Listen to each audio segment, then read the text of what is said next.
स्वागत बा आप सभी के आज के वीडियो में। आज के ये स्पेशल रिपोर्ट बा भोजपुरी के दबंग सुपरस्टार खेसारी लाल यादव के ओर से। आप लोग के बता दी कि खेसारी लाल यादव के आप लोग के बीच में बहुत ही शानदार और ज़बरदस्त पहला हिंदी गाना आवे वाला बा, जौना गाना के नाम बा लड़की पटाना। ये गाना के first look poster social media के माध्यम से रिलीज कर देहल गइल बा, जौना के आप लोग स्क्रीन पर देख सकतनी। और ई गाना के लेके आप लोग खातिर खुशखबरी बा। आप लोग के बता दी कि ई गाना के रिलीज डेट और टाइम भी कंफर्म हो गइल बा।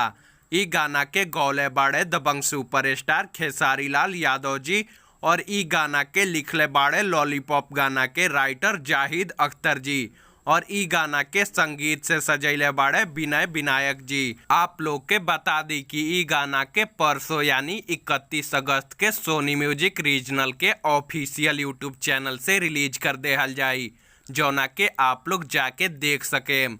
ता आप लोग बताएं कि आप लोग के खेसारी लाल यादव के आवे वाला गाना के नाम और फर्स्ट लुक कैसन लागल, और कितना लोग ई गाना के इंतजार कर रहल बा।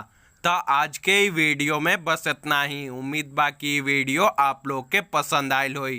वीडियो पसंद आयल तो वीडियो के लाइक कर दी, शेयर कर दी, कमेंट करी, और चैनल पर नया बानी तो भोजपुरी सिनेमा से जुड़ल सभी खबर सबसे पहले और बिल्कुल फ्री में देखे खातिर हमनी के चैनल के सब्सक्राइब कर ली, और घंटी के बटन के दबा के नोटिफिकेशन के ऑल कर दी, ताकि हमार सभी लेटेस्ट वीडियो के नोटिफिकेशन आप तक सबसे पहले पहुँचे।